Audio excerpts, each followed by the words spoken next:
Hi అండి, మళ్ళీ మనం వంటకి రెడీ అయిపోయాం. ముందుగా మీ అందరికీ నమస్తే. నేను మీ శ్రీలక్ష్మి. ఈరోజు గంగమ్మ గారి వంటల్లో నేను మీకు ఒక ముఖ్యమైన వెజ్ కర్రీ, చాలా ఆరోగ్యకరమైన వెజ్ కర్రీ అండి, నేను మీకు తయారు చేసి చూపిస్తాను. ఈ వెజ్ కర్రీకి ఏమేం కావాలో ముందు మనం తెలుసుకుందాం. ఈ కర్రీకి కావలసిన ఇంగ్రీడియంట్స్ ఏంటి అంటే ముఖ్యంగా క్యాబేజీ, శనగపప్పు, ఇది నానబెట్టి ఉంచుకున్న శనగపప్పు అండి. తర్వాత పచ్చిమిర్చి, కరివేపాకు. మసాలాకి మనకి ఏమేం కావాలి అంటే కొబ్బరి, అల్లం, వెల్లుల్లి, దాల్చిన చెక్క, 2 యాలక్కాయలు, నెక్స్ట్ మన లవంగాలు, ధనియాలు, జీలకర్ర. ఇవే మనకి ముఖ్యమైన మసాలాకి తయారు చేసుకోవాల్సిన పదార్థాలండి. ఇవన్నీ కలిపి నేను పేస్ట్ తయారు చేసేసి పెట్టేసాను అనమాట. తర్వాత చాప్ చేసుకున్న ఆనియన్స్. దీంతో మనం ఇప్పుడు ఈ కర్రీ తయారు చేయబోతున్నాం. చూద్దాం పదండి. క్యాబేజీ, శనగపప్పు. నార్మల్గా మనకి క్యాబేజీ కర్రీ అంటే చిన్నపిల్లల నుండి పెద్దవాళ్ళ వరకు కూడా పెద్దగా ఇష్టపడరు. మరి క్యాబేజీని చాలా ఈజీగా, చాలా టేస్టీగా మనకి తినాలి అనిపించేటట్టు ఈ కర్రీ ఎలా ఉంటుందంటే మీరు ఒక చికెన్ కూర, మటన్ కూర వండుకున్నంత టేస్టీగా ఉంటుంది అనమాట. ఆ విధంగా ఇప్పుడు మనం తయారు చేసుకుందాం. ఫస్ట్ నేను ఏం చేశానంటే వాటర్ కుక్కర్లో వేసానండి. ఇది పూర్వం రోజుల్లో అయితే మామూలుగా అమ్మమ్మ చేసినప్పుడు ఒక గిన్నెలో నీళ్లు పోసి మామూలుగా ఉడకబెట్టేది అనమాట. ఇప్పుడు మనం కొంచెం ఈజీ అయ్యే పద్ధతులు వచ్చేసినాయి కాబట్టి నీళ్లు పోసుకున్నాం కుక్కర్లో. ఈ వాటర్ వచ్చి మీరు మంచి నీళ్ళు పోసుకోండి, ఎందుకంటే మనం దీనిపైన మూత పెట్టాం కాబట్టి. ఇప్పుడు ఈ గిన్నెలో మనం శనగపప్పు వేసుకొని దీనిలో పెట్టేసేయండి. తర్వాత దీనిపైన మనం ఈ సన్నగా తరిగిన క్యాబేజీని వేసేసుకుందాం. ఈ శనగపప్పు క్యాబేజీలో మనం వాటర్ పోయట్లేదు.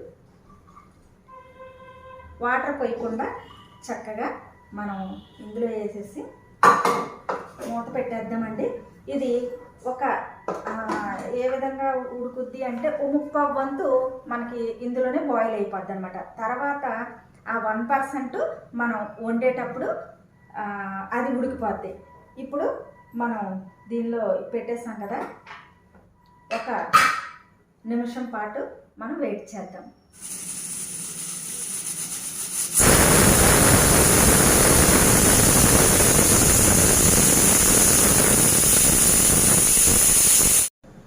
రెండు విజిల్స్ వచ్చేసినాయండి. కుక్కర్ ఇంకా తీయలేదు, అలాగే ఉంచేద్దాం.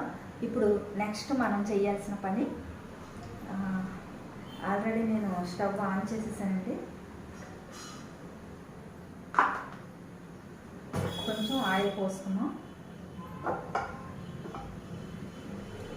ఆయిల్ ఎప్పుడు కూడా కరెక్ట్గా ఉండాలి. తక్కువైనా మంచిది కాదు, ఎక్కువైనా మంచిది కాదు. కూర టేస్ట్ లేకుండా అయిపోద్ది అనమాట. కాబట్టి మనం చాప్ చేసుకున్న ఆనియన్స్, ఇవి వచ్చి పెద్ద పెద్ద ఆనియన్స్ వచ్చేస్తున్నాయండి. ఇప్పుడు ముక్కలుగా కోస్తే మనకి కూర టేస్ట్ ఉండదు, అందుకని మనం చాప్ చేసుకోవాలన్నమాట. అలా చేసుకుని మనం తయారు చేసుకుంటేనే చాలా మంచి టేస్టీగా వస్తుంది. ఎప్పుడు కూడా హైలో పెట్టి కూడా మనం వండకూడదు.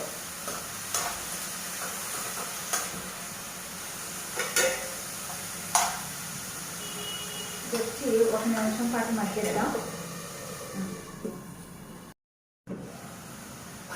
ఇప్పుడు ఆనియన్స్ సగం బాయిల్ అయిపోయినాయండి.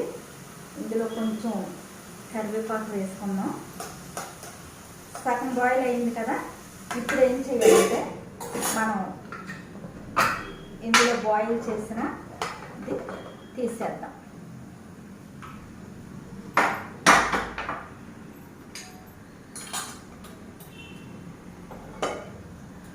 తీసేద్దామండి.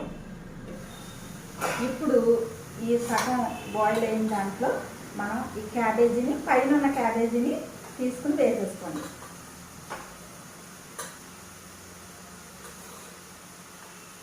మనం ఇందులో అసలు వాటర్ పోయలేదండి, చూసారా, చక్కగా మనకు బాయిల్ అయిపోయింది. ఇలా ఈ క్యాబేజీని ఇందులో వేసేసుకున్న తర్వాత మనం మళ్ళీ మూతను పెట్టేద్దాం.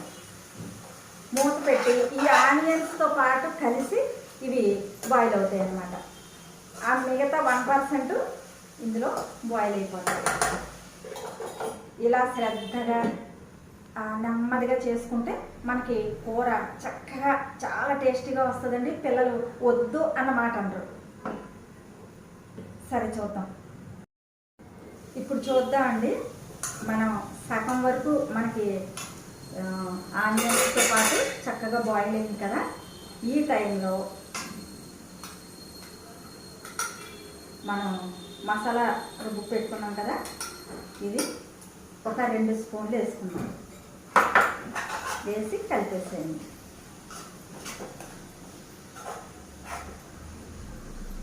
నెక్స్ట్ పసుపు,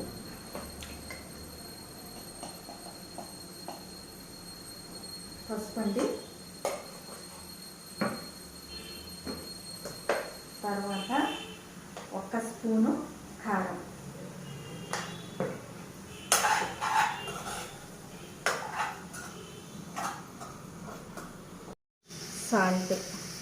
సాల్ట్ ఎప్పుడు తక్కువ వేసుకోండి, కావాలంటే మళ్ళీ తర్వాత వేసుకోవచ్చు. కారం ఇవన్నీ కలిపి మనం వేసేసాం కదా. ఇప్పుడు మూత పెట్టేద్దాం. 1 నిమిషం చాలు.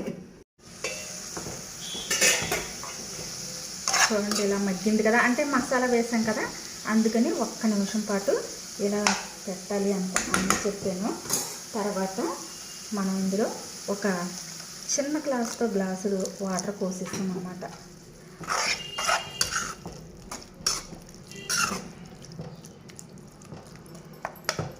చిన్న టీ గ్లాస్ ఉంటుంది కదా, ఆ గ్లాస్ వాటర్ పోసుకోండి.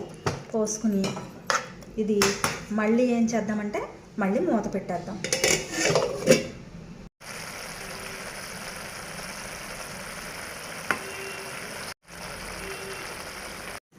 చూడండి ఇప్పుడు చక్కగా దగ్గరికి వచ్చేసింది కదా.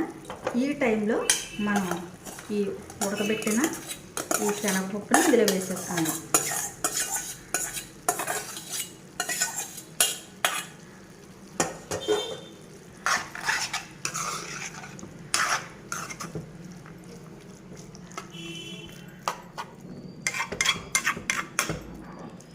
ఇప్పుడు ఇంకొక 2-3 నిమిషాల్లో మనకి కూర అయిపోతుంది కాబట్టి ఇప్పుడు పచ్చిమిర్చి, కరివేపాకు, మిగిలిన కరివేపాకు వేసేద్దామండి. వేసేసి మనం మూత పెట్టేద్దాం. చూడండి మన కర్రీ రెడీ అయిపోయింది. మనం ఈ శనగపప్పు వేసిన తర్వాత ఒకసారి కలిపేసి పైన మనం ఈ పచ్చిమిర్చిని కరివేపాకుని యాడ్ చేసామండి. యాడ్ చేసిన తర్వాత చక్కగా ఉడికిపోయింది. మూత పెట్టి తీసి చూస్తున్నాం అనమాట. ఒకవేళ మీకు సరిపోకపోతే కొంచెం వాటర్ యాడ్ చేసుకొని ఉడకబెట్టండి. చాలా మంచిగా, అంటే ముందే ఆల్రెడీ మనకి ఇది అంతా ఉడికిపోయింది కాబట్టి ఇప్పుడు మనం ఇందులో వేసిన తర్వాత మళ్ళీ మనం నీళ్లు పోసి ఉడకబెట్టాం కాబట్టి చాలా టేస్టీగా ఉంటుందండి ఈ కర్రీ. చూడండి మనకి రెడీ అయిపోయింది. ఇప్పుడు మనం తినడానికి కూడా రెడీ అయిపోవాలి. ఇది ఆల్రెడీ మనకి 3 వంతులు ఉడికిపోయింది. నెక్స్ట్ మనకి చూడండి చక్కగా ఉడికిపోయింది. మరి మనం ఈ శనగపప్పుని ఈ విధంగానే వేయాలండి, లేదంటే మీకు పేస్ట్ లాగా అయిపోద్ది అనమాట కూర అంతానే. ఇలాగే ఉండాలి. ఈ పప్పు బద్ద మీకు ఇలా ముట్టుకుంటే ఇలా అయ్యేలాగా ఉండాలి. అంతేగాని మరి లేదంటే ఫస్టే మనం వేసేస్తే మనకి పేస్ట్ లాగా మనకి కర్రీ అంతా అయిపోద్ది. అందుకోసమని నేను లాస్ట్లో వేసానండి. మీకు వాటర్ కానీ సరిపోలేదు అనుకుంటే మళ్ళీ ఇంకొంచెం వేసుకొని మీరు ఈ కూర రెడీ చేసుకోవచ్చు. చాలా మెడికల్ వాల్యూస్ ఉన్న కర్రీ అండి ఇది. మనకి రెడీ అయిపోయింది అండి. మనకి కర్రీ రెడీ అయిపోయింది. ఈ కర్రీ ఎలా ఉంటుంది అని మీరు అనుకుంటున్నారా? అచ్చు మనం చికెన్ కర్రీ తిన్నట్టే ఉంటుందండి. చాలా టేస్టీగా ఉంటుంది. చాలా చాలా ఆరోగ్యకరమైన కర్రీ అండి ఇది. తప్పనిసరిగా మీరు కూడా ఒకసారి ట్రై చేయండి. చూసారు కదండి, మనం శనగపప్పు క్యాబేజీతో వెజ్ కర్రీ తయారు చేసేసాము. చాలా టేస్టీగా మీరు తినడానికి పిల్లలు కూడా ఎంతో ఇష్టపడేటట్టు ఈ కర్రీ ఉంటుంది. తప్పనిసరిగా ట్రై చేయండి. అయితే మెడికల్ వాల్యూస్ అనేవి ఈ క్యాబేజీలో చాలా చాలా ఉంటాయి కాబట్టి ముఖ్యంగా ఈ మధ్య పరిశోధనలో తేలింది ఏంటంటే ఆల్కహాల్కి ఎడిక్ట్ అయిపోయిన వాళ్ళకి మనకి ఈ క్యాబేజీ అనేది బాగా ఉపయోగపడుతుంది అన్నమాట. కాబట్టి తప్పనిసరిగా అదనే కాదండి, మెడికల్ వాల్యూస్ చాలా చాలా ఉన్నాయి ఇందులో. మళ్ళీ మనం చెప్పుకుంటూ పోతే ఇది వంట కార్యక్రమం కాకుండా ఆయుర్వేద కార్యక్రమం అయిపోద్ది. కాబట్టి తప్పనిసరిగా మీరు వీక్లీ వన్స్ తిని చూడండి, ఇవి తయారు చేసుకొని తిని చూడండి, పిల్లలకి తయారు చేసి పెట్టండి. చాలా చాలా బాగుంటుంది ఈ కర్రీ. మరి తప్పనిసరిగా ఈ వంటకం మీకు నచ్చిందని, చాలా ఈజీగా ఉంది కదండి, టేస్టీగా కూడా ఉంటుంది, నచ్చిందని నేను అనుకుంటున్నాను. తప్పనిసరిగా ఈ కర్రీని ట్రై చేయండి, లైక్ చేయండి, షేర్ చేయండి, సబ్స్క్రైబ్ చేయండి. నమస్తే.